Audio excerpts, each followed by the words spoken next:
Well, welcome back to the MCR DynAero Ute, or what else do they call it? Pickup? Yeah, that thing. It's been a few weeks. You'll notice I do have some wheels back on it and some undercarriage. I have recorded a video on these gear legs, but I'm going to put it up later because I found some other problems with the aeroplane that require some larger pieces of equipment here. And I'll just go right into it and show you the problem that I found is that while I was messing around with this turbo and removing all of the stuff off the engine, is one of my typical checks that I'll do in an annual is you just kind of check the engine mounts, where you'll grab the prop and you kind of just try and move the engine on the rubber mounts. And while I was doing that, I noticed a lot of movement on the firewall. And I'm like, oh, that's, you don't typically see that movement on the firewall. So as I would pick the engine up, I could see the firewall moving sort of like this. I'm like, that's a little abnormal. It's even more abnormal because this aircraft is almost completely carbon fiber. So the fuse, the wings, everything is carbon fiber, including the firewall. And carbon fiber, very interesting, very strong material. Probably the standout feature of carbon fiber is its yield properties, which is a bit of a misnomer because it has none. It has no yield property. Well, it has a tiny, small amount, but there's no plastic deformation that happens with carbon fiber when it's laid up. It's either very straight or it's broken. There's nothing in the middle. Nothing in the middle is either straight or broken. And that makes it quite difficult to find problems, except I found problems with this. And the more I looked at it, the more I found more problems. And I'll cover those later, but let's just talk about where this situation is here. So this is the cutout for where the canopy goes. The canopy goes there. And then that cover that you can see right there is what covers this sort of avionics bay. That cover there is not structural whatsoever. It's just very, very, very thin material. It's not structural whatsoever. It's not doing any kind of support holding up the firewall.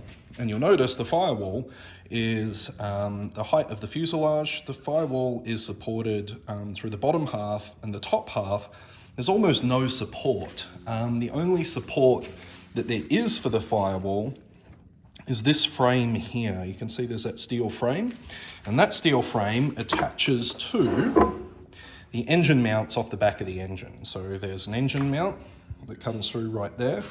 That's the bolt. It attaches to the engine. It's on both sides. And so what this brace is meant to do here is it's stopping the engine from sagging, right? So the engine wants to sag, or it wants to lift, or it wants to torque, all of those complex things that an engine wants to do. I'll cover what the engine load in a second, but all of that is reacted through that bolt there and then this frame. You'll see this frame is a triangle, which is nice. We like seeing triangles as engineers. But there's some problems because this frame also attaches to the nose gear leg. We can see we've got one bar that goes over to there, to the top of the nose gear leg. And there's a lot of stuff going on here, which is kind of hard to show you because this is the avionics bay. But the undercarriage leg is fixed at the bottom, and then at the top, which is then braced against the engine mount, which is then braced against this longeron, and this longeron travels the whole way down the fuse, following basically that blue line all the way to the tail. So it's a main core structural part of the whole airframe. Now, let's briefly talk about the engine load, or the forces that the engine's going to produce, because it's quite complex. And then we have to add in the undercarriage. So the engine load, a lot of people think, I guess, the engine that's just producing thrust, but there's a lot more to it. So the engine at any point is trying to drag itself off the front of the aeroplane. But when you think about how much power this engine's making, it's only pushing about 100 horsepower at full, 115 horsepower at full power, about 80 horsepower at cruise power, thereabouts. That's not a lot of force pulling this way, and it's not enough to to deform or necessarily, say, damage this firewall. So the engine's trying to pull itself off the front of the aeroplane. The other thing it's trying to do is torque itself off. So obviously for every action there's an equal and opposite reaction. Propeller goes that way, engine wants to torque this way. And you'll notice then that this brace is angled down and it's on both sides, and that's obviously to stop the engine from torquing or give it somewhere to react those forces into. It's really strong and all of that load is taken up. Yes, so all of that load. Now, the problem is though, is this nose gear leg is apparently part of this core structure, and the undercarriage leg is braced at the bottom. Well, it's not braced, it's mounted at the bottom. But you can imagine the undercarriage leg, you don't have to imagine, you can see it's this big long line, a nice straight line that runs down like that. For landings, let's say the nose gets slammed down onto the runway. Well, the force isn't actually going straight up and down. There's actually this pivot force, or like a torquing force, where when this nose wheel comes down and it smacks onto the ground, the nose wheel kind of wants to do this, kind of wants to rotate that way. There's a twisting moment there. And I think that is where this problem has come from, because as this nose wheel wants to torque itself or pull itself, well, it's bracing itself against the firewall, and then the firewall is being braced against here. So if there's anything wrong between these 3 points, the firewall can move. So these 3 points, this triangle, this is another carbon fiber brace there, is designed to keep this piece very, very, very rigid, this firewall very rigid. So if something goes wrong, however, it can no longer be rigid, and then we start overloading the structure that's supporting this firewall. And you might already be able to see it, the problem for those of you playing along at home, and you'll notice right there beside the engine mount, this is a C channel that is supporting the firewall vertically and stopping that firewall flexing this way. Not stopping it flexing this way. These pieces here, that structure there is designed to stop the firewall flexing. That bit there is just some added rigidity, right? Except that added rigidity has been overloaded. If you look right there, you will see that there is some buckling in that C channel, and there's even buckling over here. And there's also buckling down there. Now, if I bring the camera over, it gets even more plainly obvious where this buckling is. Now, this piece was manufactured to be completely square, right? Like this is, again, carbon fiber. Carbon fiber doesn't bend, it doesn't yield. It does, but it has a very, very, very low yield amount. So what I'm going to do is I'm going to attempt to show you the problem here, in that this structure is no longer working or doing anything because how it was attached down here, as well as I'm suspecting cracks starting to form on the underside of this longeron. So on the inside of it, I found with my mirror here. But the first thing I'll show you is the flexing, because firewalls don't flex unless they're maybe stainless steel. But what I want you to do is I'm going to move the firewall and just watch this area here as well as down below.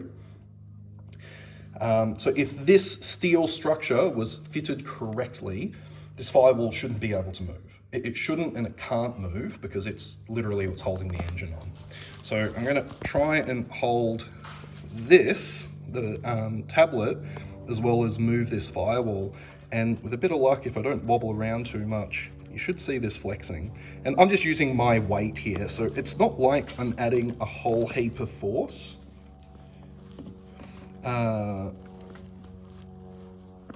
might need to leave the tablet sort of sitting. As you can see, I'm really good at this. That might just work.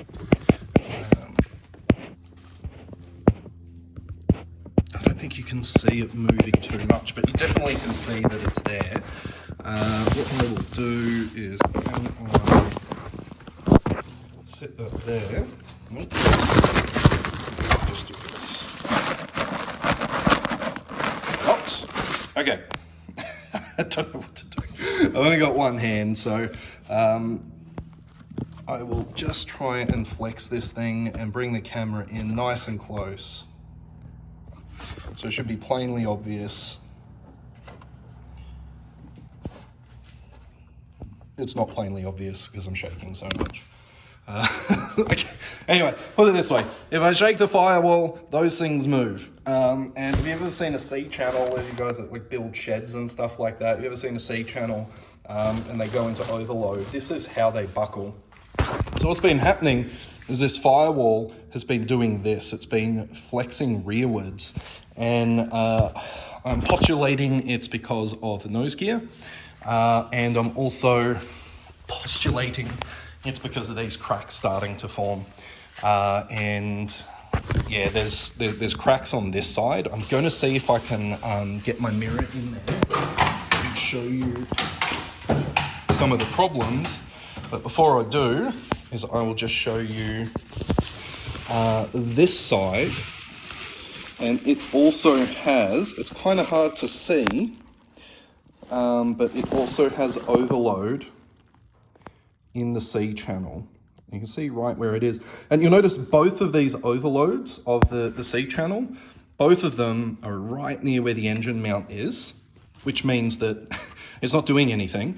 Both of these points are right at an overload point, and then have a look, you can see where it is there, that's the overload, and have a look at the height that it's at. It's right above the stringer, which is where, if this thing was going to buckle and wanted to move backwards, that movement, where it's going to come from, is going to be right below the attachment point.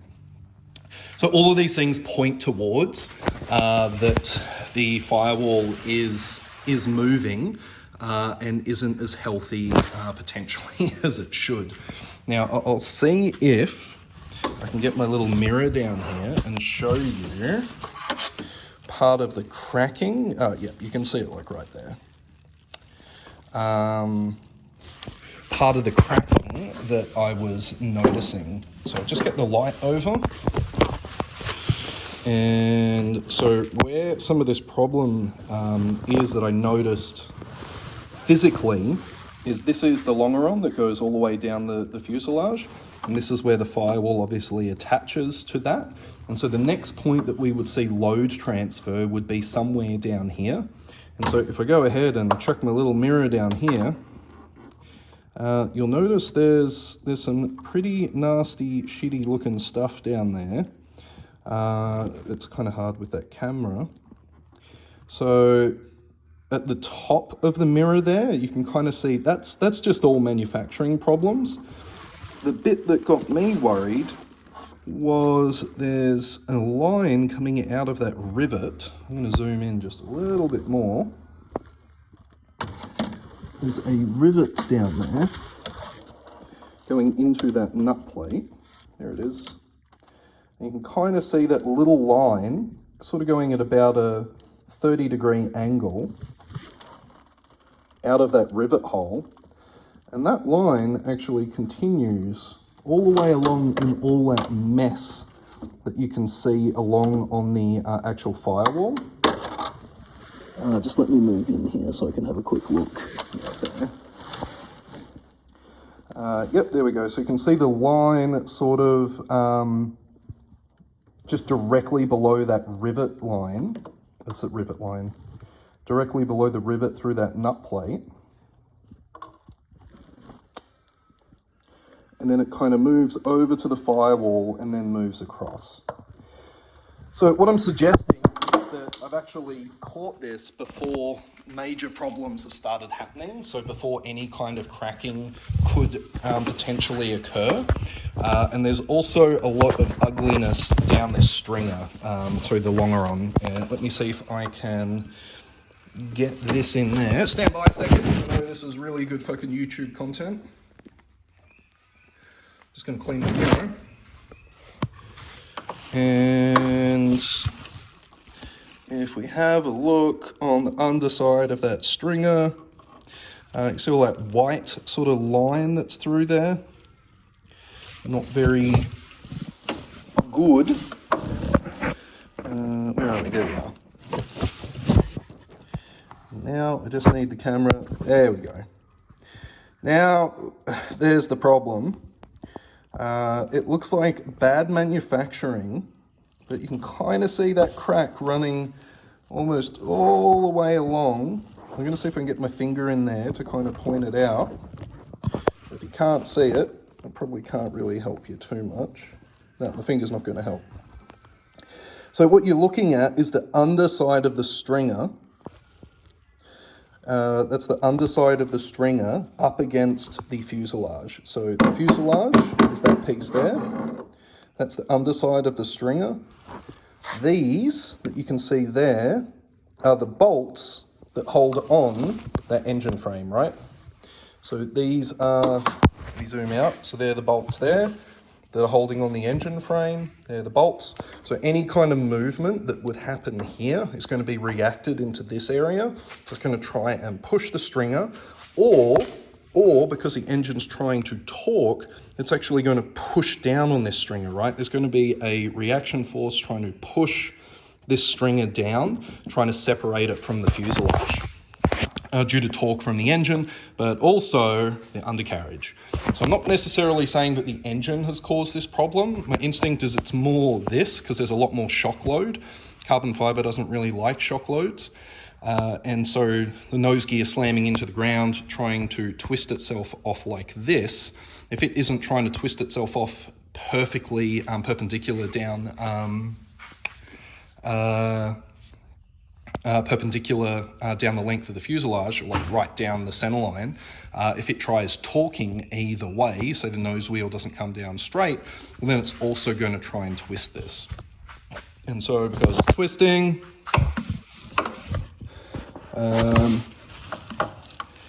this is where I think this problem is occurring. And it's all related, obviously. There's just lots and lots of play. Once this hurries up and focuses, yeah, there you go. And you can see where there's a sort of like that sort of blue puffy stuff that's there, and what looks like a crack traveling its way over to where these bolts are, which are holding everything together. Now, I think that's a split in the manufacturing where there's just been a layup.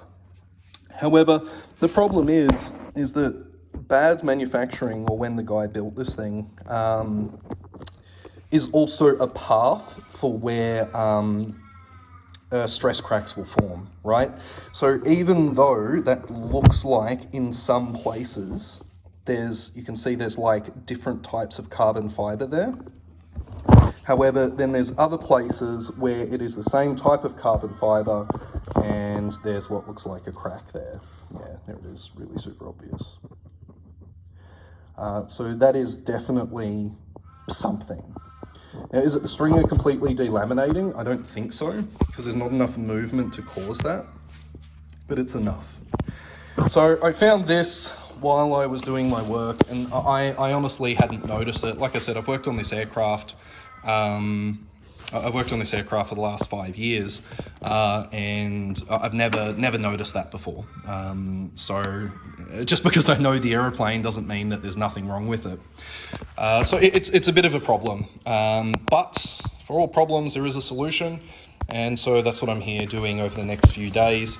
And that is going to be repairing pretty much all of this. So the plan at the moment is I'm going to support the fuselage and support the engine. So I'm going to grab that engine crane and just take the load off the engine so the engine isn't sagging and pulling the firewall. So I'm going to take all of the loading off the firewall, and then I'm going to be repairing here. So the first thing I'm going to do is put a fillet in this corner here. So instead of there being a 90-degree turn there'll be like a nice sort of rounded sort of fillet between the two. And then I'm going to put some carbon fiber strip. So I'm going to double up the carbon fiber strip down that whole C channel and just reinforce it along there. Now I'm limited to where I can put the carbon fibre because I can't put it anywhere where the engine mount mounts, or otherwise it's going to shift the position of where everything sort of is rigged to. So I'm really just going to reinforce that C channel. The C channel isn't structural. Well, it is structural, but it's not what holds up the firewall. So that is only going to be just to reinforce it, just to repair the damage. I might just put one layer of glass over it, one layer of carbon fibre, maybe two. And then the big bit is going to be under this stringer, and that's where I'm going to be running some 2, 3, maybe 3-inch wide carbon fibre and bonding the stringer back to the fuselage. And I'll be doing that all the way back to probably about here, and just strengthening up this whole area. That means removing this engine frame, which is again why I need to support the engine, because I'm actually going to take out these engine bolts so this frame can be removed, so I can have access to all of this area here. And I'll end up repairing these holes, filling them with resin, and then re-drilling the holes. And basically just a lot of carbon fibre and bonding work. And yeah, and so I think I found this before anything has gone fully broken. Like, we can see there's no splintering, there's nothing like that. I've caught it just at the right time before basically the firewall wants to snap off the airframe or start cracking. And the overload isn't the other way, because if you try and move the firewall forward, it doesn't really go anywhere. It's just aft. And I have seen movement in these bolts here. So when I go grab the engine and move it around, this whole thing will move, the actual bracket, not the actual stringer.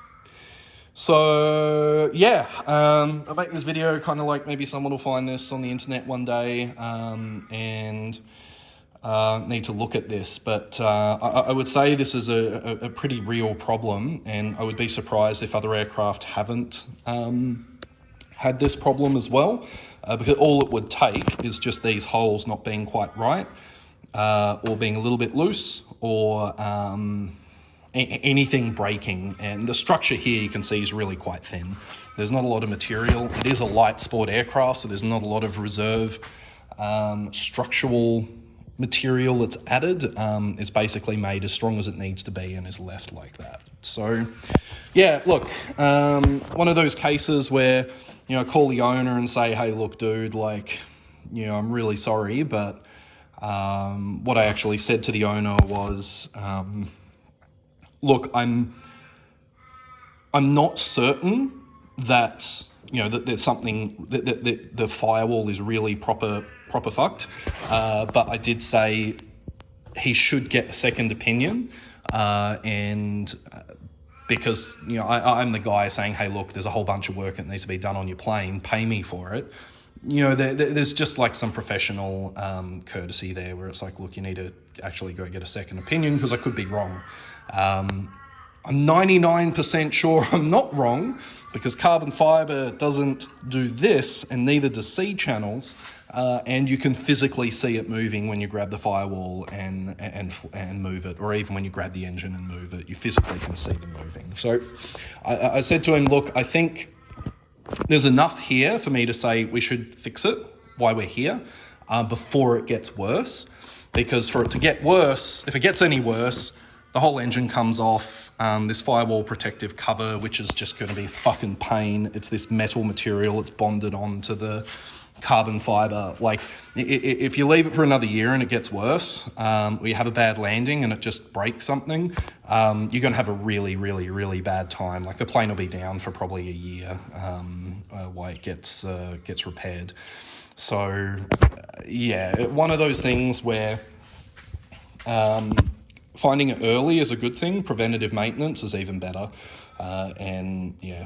So anyway, hope you like that. A little bit of a chat about the structure and the problems that I found there. But yeah, it's definitely something I'm not leaving alone. And I told him I wouldn't be willing to leave it alone. I said, look, it's at the point where there's enough reason there for me to say, look, it has to be repaired. But what I'm suggesting as a repair may not be are the appropriate repair. Someone else might have a better idea. But in my opinion, just strengthening up this area here and then rebonding this stringer to the fuse with some nice wide carbon fiber pieces, and putting 2 to 3 layups along here, which is like literally thicker than the skin. Like, that's the skin thickness there. It's really, you can see it on the firewall. You can see how thick it is. So putting 2 layers of putting 2 layers of carbon fiber there, I think would be more than sufficient. And then we can just inspect it and have a look at it later. So yeah, problems, solutions, fixing them. It's not the end of the world. Just more little problems to fix, I guess. Anyway, bye. Well, just before I end the video, I will go ahead and show you how the repair's coming along and how I'm repairing it, because I'm kind of doing somewhere between a dodgy repair and just a functional repair. When I'm working in a shed with not a lot of equipment and we're not in a clean room and all of that other stuff. But you can see I've actually started the repair here. I'll just show you how I'm doing it. So I've got 1 layer of carbon on the firewall as it stands right now. I'll let that set overnight and used peel ply. I also, you can kind of see down the bottom here, that's where I filleted the bend radius, or the radius. There wasn't a radius between the C channel and the firewall. So you can see below the carbon I've put in, it's been filleted. And after I've put this layer of carbon on, I've actually filled it again. And what this stuff is it's structural resin.